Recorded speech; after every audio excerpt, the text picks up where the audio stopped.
नमस्कार। अपना उत्तर प्रदेश में आप सभी का स्वागत है। मैं हूं आपके साथ प्रियंका तिवारी। खबरों को विस्तार से जानेंगे। पॉपुलर हॉस्पिटल नटवा मिर्जापुर में मुफ्त जांच शिविर का आयोजन किया गया। ये आयोजन मुख्यतः दवा विक्रेताओं के स्वास्थ्य जांच के लिए किया गया था। बता दें कि इस शिविर में जनपद के दूर दराज से आए लगभग 150 दवा विक्रेताओं, उनके परिवार वालों, संबंधितों का हड्डी, हृदय, मधुमेह रोगों का मुफ्त ओपीडी, मुफ्त इको और मुफ्त ईसीजी किया गया। आज पॉपुलर हॉस्पिटल में जनपद के सारे केमिस्टों को पॉपुलर हॉस्पिटल ने अपनी तरफ से एक सेमिनार आयोजित किया था और उन्होंने अपनी तरफ से फ्री कैंप करके सारे केमिस्टों के हार्ट का और पूरा डॉपलर सारा चेकिंग किया है और एक जागरूकता अभियान, एक सेमिनार आयोजित किया है। इसमें बनारस से उनके और बड़े अच्छे डॉक्टर आए। उन्होंने बच्चों से संबंधित, हार्ट से संबंधित और सारी चीज़ों से संबंधित अच्छी जानकारियां जो कि केमिस्टों को दी जानी चाहिए वो दिया। लगभग कितने केमिस्टों का फ्री चेकिंग किया गया यहाँ पे? 250 केमिस्ट बुलाए गए हैं। आज पॉपुलर हॉस्पिटल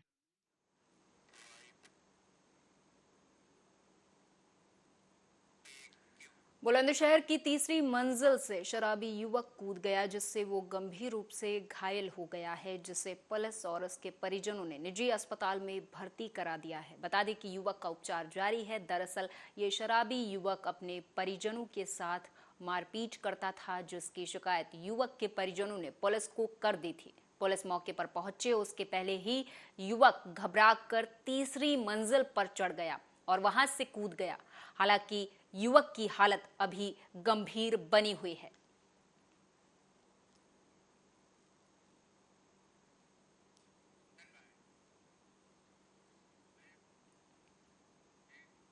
योगी सरकार की पहल पर जिला प्रशासन ने पहली बार बड़े ही धूमधाम से चुनार महोत्सव का 3 दिवसीय सफल आयोजन किया। बता दें कि यूपी के सीएम योगी ने कहा था कि हमारी प्राथमिकता विकास के साथ ही सांस्कृतिक विरासत के पुनरुत्थान का भी है, जो बीते देर रात को समापन समारोह में दिखाई भी दी है।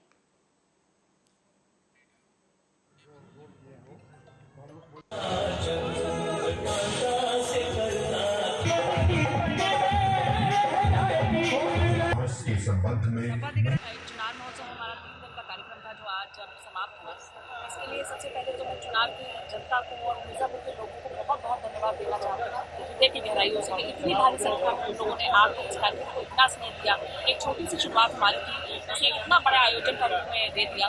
हमारा ये प्रयास था कि चुनार की जो सांस्कृतिक और ऐतिहासिक महत्ता है वो लोगों के सामने आए, परंतु ये केवल एक प्रथम चरण है, जिसे चरणाद्री विजय से प्रथम चरण ही है। हम चाहेंगे कि आगे भी निरंतर ये कार्यक्रम चलता रहे और चुनाव जिस भव्य रूप में पहले था उससे भी और भव्य रूप में आगे बढ़े और मिर्जापुर भी बहुत आगे बढ़ता चले।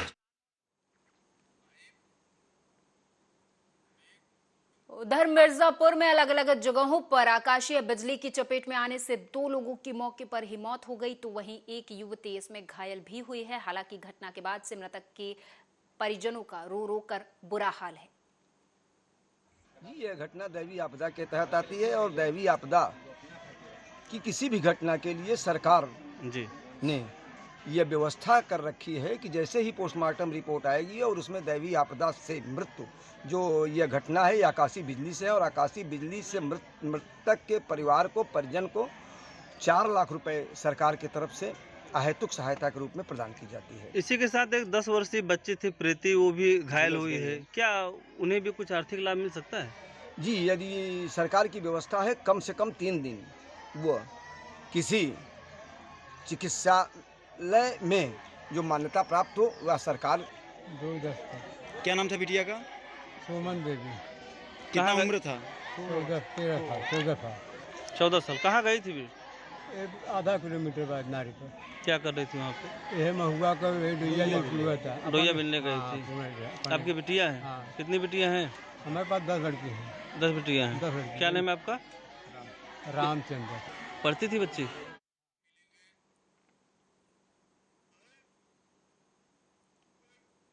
जनपद हापुड़ की पुलिस को बड़ी सफलता मिली है। दरअसल थाना हापुड़ नगर पुलिस ने थाना क्षेत्र में हुई 2 चोरी की घटनाओं का सफल अनावरण करते हुए 6 शातिर चोरों को गिरफ्तार कर लिया है, जिनके कब्जे से पुलिस ने 72,000 रुपए नगद, सफेद और पीली धातु के आभूषण और अवैध असलहे भी पुलिस ने बरामद कर लिए हैं।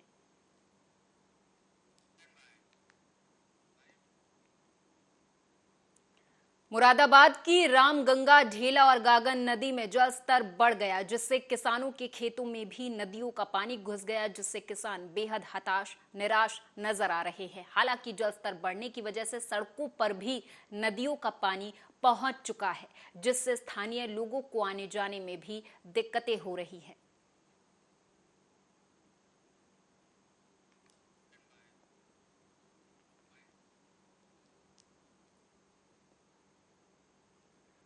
हमीरपुर में दबंगों की दबंगई लगातार बरकरार है, जहां पर दबंगों ने एक युवक पर चाकू से हमला कर दिया। दरअसल दबंगों ने युवक को रास्ते में रोककर युवक पर 4 बार चाकुओं से वार किया, जिससे युवक गंभीर तौर पर घायल हो गया है। हालांकि घायल युवक ने तहरीर देकर कार्रवाई की मांग की है।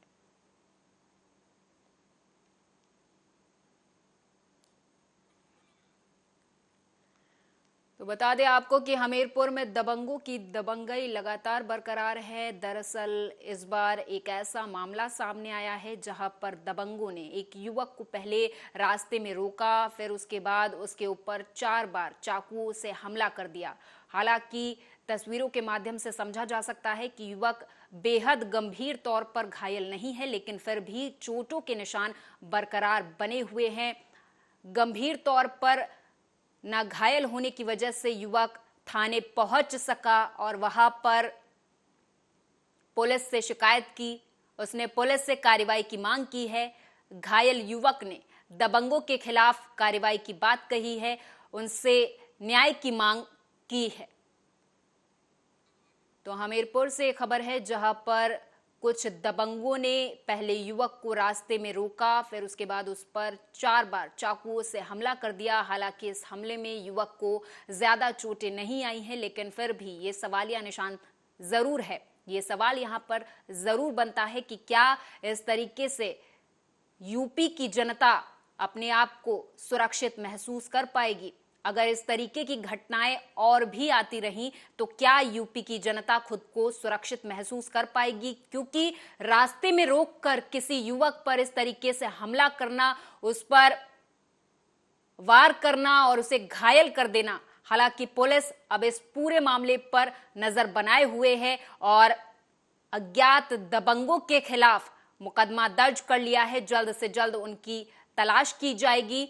युवक ने पुलिस से न्याय की मांग की है। हमीरपुर से हमारे संवाददाता सत्यम सिंह अधिक जानकारी के साथ जुड़ गए हैं। सत्यम, विस्तार से बताएं, पूरा मामला क्या है? जी प्रियंका, बता दूं, ये पूरा ही मामला मौदाहा कोतवाली क्षेत्र के मीरा तालाब के पास का है, जहां पर एक युवक जो है अपने घर जा रहा था, तभी वहां पर रास्ते में 2 दबंग युवकों ने सरेआम और एक तरीके से कहते हैं खुलेआम, क्योंकि बेखौफ तरीके से मौदाहा कोतवाली क्षेत्र में जिस तरीके से अपराध की घटनाएं बढ़ रही, जिस तरीके से वहां का ग्राफ बढ़ रहा है, कहीं ना कहीं यहाँ के जो जिम्मेदार हुक्मरान है उन पर सवालिया निशान खड़ा होता है कि आखिरकार अगर ये आपराधिक घटनाएं घट रही हैं तो ऐसे जिम्मेदार लोगों पर कार्रवाई क्यों नहीं हो रही है? अगर ऐसे लोगों पर समय रहते कार्रवाई की जाए और कठोर कार्रवाई की जाए तो हो सकता है कि ऐसे अपराधों पर लगाम लगाया जा सके। सत्यम, आपसे जानना चाहेंगे कि जिन लोगों ने इस युवक पर रास्ते में रोककर हमला किया, क्या उन दबंगों की पहचान की जा चुकी है? पुलिस इस पर क्या कह रही है? सत्यम। बिल्कुल, मैंने जब इस संबंध में पुलिस से आला अधिकारियों से बात की तो इस मामले पर जो आला अधिकारी हैं, पुलिस के संबंधित लोग हैं, उन्होंने कुछ भी बोलने को फिलहाल कुछ भी बोलने को तैयार नहीं। बावजूद जिस युवक के ऊपर हमला हुआ है उस युवक ने साफ तौर से बयां किया हुआ है कि जब वो रास्ते से जा रहा था तो बेखौफ तरीके से वहां पे 2 लोग सेंधमारी करके उसके ऊपर जो है वार कर दिया चाकू से, जिसके बाद में जो है गंभीर रूप से घायल हुआ है। फिलहाल अब ये देखने वाली बात होगी कि खबर चलने के बाद में हमीरपुर से का जिला प्रशासन संबंधित विभाग इस पूरे मामले पर क्या। सत्यम, आपसे ये भी जानना चाहेंगे यहाँ पर कि क्या कोई वजह रही? इस युवक को रास्ते में रोका, दबंगों ने फिर उस पर हमला कर दिया, 4 बार चाकुओं से वार किया। क्या कोई वजह रही और वो वजह क्या है? बिल्कुल प्रियंका, बता दूं, वजह की बात करूं तो प्रथम दृष्टयांक जैसी जानकारी मिली है कि जो युवक है वो घर जा रहा था और जो रेकी लगाए हुए थे 2 लोग, उन्होंने जो है रास्ते में 4 व्हीलर से थे और ये जो व्यक्ति जो जा रहा था घर वो बाइक से था, रास्ते में रोक करके जो है उस पर हमला होता है। कहीं ना कहीं हम मौदाहा कोतवाली क्षेत्र में जो दबंगों के हौसले हैं वो कहीं ना कहीं बुलंद है। साफ तौर से ये विजुअल्स और ये जिस तरीके से आज की ये घटना हुई है, ये साफ तौर से बता रहे हैं कि हम हमीरपुर जनपद के सुमेरपुर और मौदाहा कोतवाली में किस तरीके से जो दबंग है उनके हौसले बुलंद है। प्रियंका, सत्यम, आपसे ये भी जानना चाहेंगे कि इस तरीके की वारदातें हमीरपुर में और कहां-कहां से सामने आई हैं, क्योंकि ये पहली वारदात है जहां पर एक युवक को रास्ते में रोका जाता है, कुछ दबंगों के द्वारा उस पर हमला किया जाता है, उस पर चाकुओं से वार किया जाता है। हालांकि घायल युवक ने पुलिस से न्याय की मांग की है। सत्यम, हमीरपुर में और कहां से और कितने अभी ऐसी घटनाएं सामने आई हैं? बिल्कुल प्रियंका, बता दूं कि अगर मैं सबसे पहले यहाँ पे मादक पदार्थ की बात करूं तो यहाँ पर जो मादक पदार्थ है वो सुमेरपुर क्षेत्र और मौदाहा क्षेत्र में एक तरीके से विकराल रूप धारण किए हुए। साइबर अपराध की बात करूं तो साइबर अपराध भी बेखौफ तरीके से किया जा रहा है। यहाँ का जो जिला प्रशासन है वो नकारा साबित हो रहा है और कहीं ना कहीं यहाँ के जो जिम्मेदार हुक्मरान है उन पर भी सवालिया निशान खड़ा होता है कि आखिरकार संबंधित विभाग को जो है हमेशा आर्य न्यूज संबंधित विभाग को अवगत कराता रहता है कि कहां पर किस जगह पे, यहाँ तक की लोकेशन भी खोली जाती है कि इस जगह पर इस गांव में ये मामले हो रहे हैं। बावजूद हमीरपुर का इतना नकारा जिला प्रशासन है कि कार्रवाई करने के बावजूद कार्रवाई जो करनी चाहिए वो नहीं कर पाता है और यहाँ के जो संबंधित लोग होते हैं, निचले तबके के लोग होते हैं, वो ऊपर दूसरी रिपोर्ट लगा करके अधिकारियों को भी गुमराह करने के काम करते हैं। बिल्कुल, अब देखना होगा कि इस युवक ने जो न्याय की गुहार लगाई है पुलिस के सामने, पुलिस क्या इस युवक को न्याय दिला पाती है। धन्यवाद सत्यम इस तमाम जानकारी के लिए, आप हमारे साथ जुड़े। तो हमीरपुर में कुछ दबंगों के द्वारा एक युवक को पहले रास्ते में रोका जाता है, फिर उसके बाद उस पर चाकुओं से वार कर दिया जाता है। हालांकि युवक जो घायल हो चुका है, हालांकि छोटी मोटी चोटें आई हैं, लेकिन फिर भी युवक ने पुलिस से न्याय की गुहार लगाई है। पुलिस अब इस पूरे मामले पर नजर बनाए हुए है।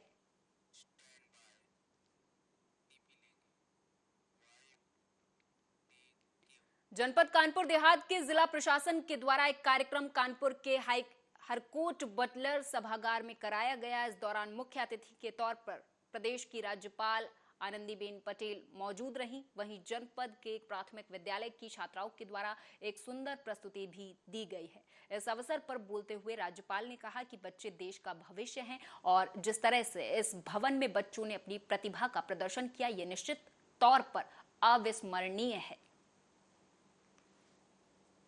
उत्तर प्रदेश की माननीय राज्यपाल महोदया द्वारा आज आंगनबाड़ी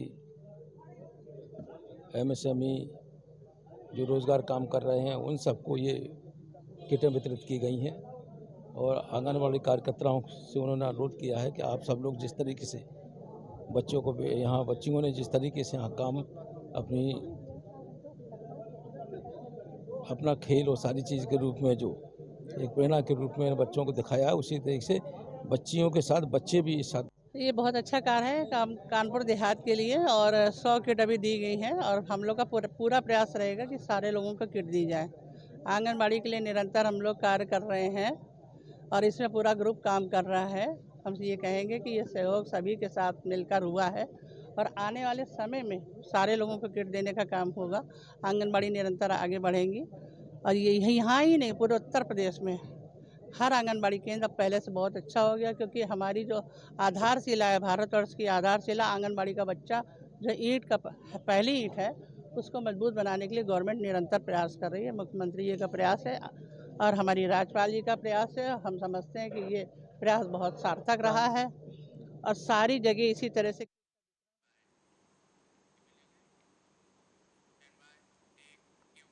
जनपद हापुड़ में रविवार को भारी बारिश के चलते शहर के चारों तरफ रोडों पर जलभराव होने के कारण रोड और नालों की पहचान करना मुश्किल हो गया है। वहीं बता दें आपको कि जहां एक तरफ बारिश दम भर रही है, वहीं दूसरी तरफ बारिश के साथ आकाशीय बिजली भी अपना पूरा जलवा दिखा रही है। मिली जानकारी के मुताबिक बता दें कि श्यामपुर रोड पर बने 4 मकानों को बिजली ने अपनी चपेट में ले लिया। दरअसल कक्षा 9 की छात्रा अपने भाई के साथ बारिश में छत पर गई थी कि तभी वो बिजली की चपेट में आ गई, जिससे छात्रा बुरी तरह से झुलस गई है। हालांकि बच्ची को तुरंत नीचे उतारकर देवनंदिनी अस्पताल के आईसीयू में भर्ती करा दिया गया है, जहां उसकी हालत नाजुक बनी हुई है।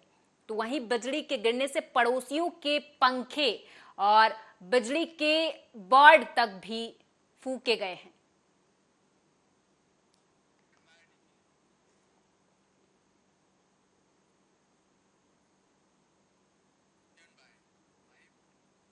मिर्जापुर के शहर कोतवाली क्षेत्र के कदमतर मोहल्ले में लूट का अजीबोगरीब मामला सामने आया। दरअसल कुछ दबंगों ने मिलकर व्यापारी के लाखों के बर्तन लूट लिए। पीड़ित का कहना है कि दुकान का ताला तोड़कर कुछ दबंग किस्म के लोगों ने, जिनका ना ही इनकी दुकान से और ना ही इनकी प्रॉपर्टी से कोई वास्ता है, फिर भी बीते जून की रात करीब 50 लाख के बर्तन लूटने के साथ ही इन दबंगों ने दुकान और प्रॉपर्टी पर कब्जा कर ताला लगा दिया। हालांकि वहीं पीड़ित का यह आरोप है कि अब पुलिस भी इन दबंगों पर ना कोई एफआईआर लिख रही है और ना ही कोई कार्रवाई कर रही है। मैं जो है बर्तन का व्यवसायी हूँ। मेरी एक दुकान मोहल्ला कदमतर में बजरंगबली मेटल के नाम से, जिसमें मैं स्टील के बर्तन और पीतल के बर्तन का खूब व्यापार करता हूँ। उस दुकान में कुछ दबंग लोगों ने 4 तारीख 5 तारीख जून को ताला तोड़कर अवैध रूप से कब्जा कर मेरा सामान चोरी कर लिया है। क्या कार्रवाई आपने इस बात को कहीं बताया जाके? मैंने इसकी तत्काल सूचना शहर कोतवाली कोतवाल को दी। उन्होंने हीला हवाली कर दिया, किसी प्रकार का कुछ नहीं किया। उसके बाद मैं एसपी साहब, दूसरे दिन एसपी साहब के पास गया। फिर मैं जो है डीएम साहब, सीओ साहब सभी जगह गया हुआ हूँ। फिरोजाबाद के थाना नसीरपुर पुलिस टीम के द्वारा पति की हत्या कर उसके शव को कुएं में फेंकने वाली पत्नी और उसके प्रेमी सहित कुल 3 अभियुक्तों को पुलिस ने गिरफ्तार कर लिया है। तो वहीं इस घटना का खुलासा एसपी ग्रामीण रणविजय सिंह ने पुलिस लाइन सभागार में किया है। देखिए, 5 तारीख को थाना नसीरपुर पर सूचना मिली कि एक व्यक्ति की लाश कुएं में पड़ी हुई है। इस सूचना पर तत्काल एसएचओ और सीओ मौके पर गए और वो कुआं काफ़ी गहरा था और उसके बारे में बताया जा रहा था कि ये इसमें जो संभवतः गैस, जहरीला गैस हो सकता है। तो हम लोगों ने जो स्पेशलाइज्ड हमारी टीम होती है एसडीआरएफ की मदद ली और एसडीआरएफ के द्वारा उस डेड बॉडी को अंदर निकाला गया। पहले वहाँ पर बताया जा रहा था कि आत्महत्या का केस हो सकता है, लेकिन वहाँ पर जब डेड बॉडी बाहर आई और कुछ ऐसे एविडेंस हम लोग को देखने को मिले जिससे ऐसा लग रहा था कि इनकी हत्या की गई है। उसके बाद हम लोगों ने बहुत सारे एंगल से इस पर काम करना शुरू किया। सीओ सिरसागंज और एसओ नसीरपुर की टीम ने लगातार इस पर काम किया अपनी टीम के साथ और उसमें एक सनसनीखेज खुलासा हुआ है। इसमें जो मृतक और अयाज से खबर है, जहां पर एक महिला का रेलवे ट्रैक के पास हाई वोल्टेज ड्रामा देखने को मिला है। दरअसल महिला का आरोप है कि पुलिस से न्याय मांगने गई इस महिला को पुलिस ने भगा दिया, जिसको लेकर महिला ने आत्महत्या करने की कोशिश की। वहीं पुलिस को जानकारी होने पर पुलिस महिला को थाने ले आई और वहीं पर इस वीडियो में महिला पुलिस से एप्लीकेशन लिखने की बात कर रही है और कार्रवाई की मांग भी कर रही है। फिलहाल पुलिस ने महिला को समझा बुझाकर उसके घर उसे भेज दिया है। एक खबर प्रसारित हो रही है कि कौंदिया गांव की पीड़िता, जो थाना छल्दा क्षेत्र की रहने वाली है, न्याय मांगने रेलवे ट्रैक पर पहुंच गई। पीड़िता को सकुशल घर पहुंचा दिया गया है। इस संबंध में यह बताना है कि 2 पक्षों के मध्य जमीन का विवाद। क्या बात हो गई? पुलिस रोज बजा देना, 5-6 दिन हो गए, कम से कम रोज बजा दे, रोज एप्लीकेशन दे। मेरे घर टोद दो पड़ोसी ने। कहाँ का मामला है? टोद दो गेट सब ले ले गए मेरे घर को सामान। कहाँ का मामला है? असल कौन जगह बेटी? कंदिया। कंदिया। तो आपको पुलिस क्या कह रही है? पुलिस कहता था नहीं तुम बजा ले पाओ, मेरे गेट सब गायब कर दो। कौन है पुलिस आपके? कौन है इंचार्ज? वो नहीं पता। हम नहीं जाएंगे, हम पुराने घर नहीं, हम नहीं जाएंगे। अगर एप्लीकेशन दो लिख के पढ़ी लिखी हो तो मुंजा होगा जो तुम। हम नहीं जाएंगे, हम पुराने घर नहीं, हम नहीं जाएंगे। अगर एप्लीकेशन दो लिख के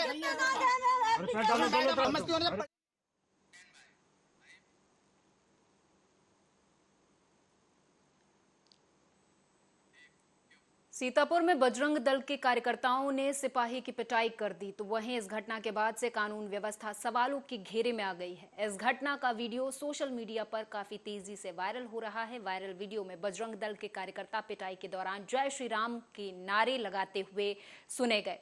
सिपाही की पिटाई का वीडियो सामने आने के बाद से ये मामला सामने आया कि किसी मामले में कार्रवाई न होने से नाराज थे बजरंग दल के कार्यकर्ता और थाने के गेट पर उन्होंने सिपाही की पिटाई कर दी।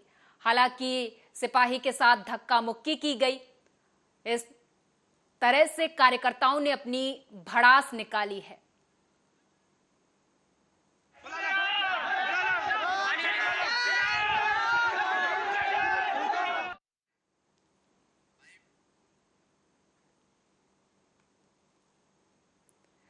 सीतापुर में पुलिस अधीक्षक धुले सुशील चंद्रभान के द्वारा थाना खैराबाद में 6 जुलाई को किसानी टोला तिराहे के पास रमेश चंद्र मौर्य की हत्या के संबंध में पंजीकृत मुकदमे को लेकर टीमों का गठन कर अभियुक्तों की गिरफ्तारी के लिए निर्देशित किया गया था, जिस पर अपर पुलिस अधीक्षक उत्तरी प्रकाश कुमार और क्षेत्राधिकारी नगर सुशील कुमार सिंह के नेतृत्व में गठित थाना खैराबाद पुलिस की टीमों ने 7 अभियुक्तों को गिरफ्तार कर लिया है और उन पर अभी उनसे पूछताछ की जा रही है। पुलिस अधीक्षक महोदय जनपद सीतापुर द्वारा दिनांक 6/7/23 को थाना खैराबाद के मोहल्ला किसानी टोला में रमेश चंद्र मौर्य सन ऑफ साहू लाल मौर्य की हत्या के संदर्भ में पंजीकृत मुकदमा अपराध संख्या 263/23 धारा 302 में वांछित अभियुक्तों की गिरफ्तारी हेतु निर्देशित किया गया था। इसी क्रम में थाना खैराबाद में गठित टीमों द्वारा हत्या में सम्मिलित 7 अभियुक्तों को गिरफ्तार करने में सफलता प्राप्त की गई है तथा इनमें से एक अभियुक्त अयान की निशान। नए मुरादाबाद में वृक्षारोपण की तस्वीरें आए दिन सामने आती रहती हैं। ऐसा ही आज देखने को मिला, जहां पर कुछ छोटे छोटे बच्चों ने और कुछ बुजुर्ग लोगों ने पौधे लगाए, साथ ही जनता को जागरूक भी किया। यहां तक कि ऑक्सीजन का भी जिक्र करते हुए उन पर लोगों को जागरूक किया और कहा कि पेड़ पौधे लगाने चाहिए और सही से पेड़ पौधों का पालन पोषण भी करना चाहिए।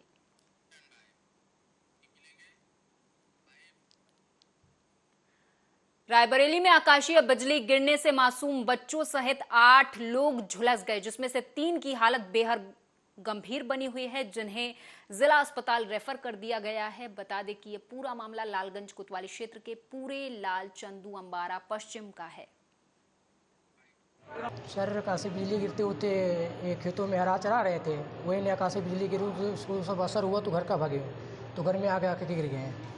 कितने लोग घायल हुए? सर 8 लोग थे। कुछ करीब 7-8 मरीज आए हुए हैं चंदूलाल कपुरवा से। जो आकाशीय बिजली की चपेट में आए हुए हैं। बहुत ज़्यादा किसी को इंजरी नहीं है, लेकिन इसमें 3 जो पेशेंट थे वो थोड़ा सा कंप्लेन कर रहे थे, जिनको जिला अस्पताल में रेफर कर दिया ट्रीटमेंट के बाद। बाकी लोगों को यहीं पे जो है उपचार दिया जा रहा है, उनके लिए दवा पानी हो रहा है। और इसी के साथ इस खास पेशकश में मेरे साथ बस इतना ही। आप देखते रहें आर्या न्यूज।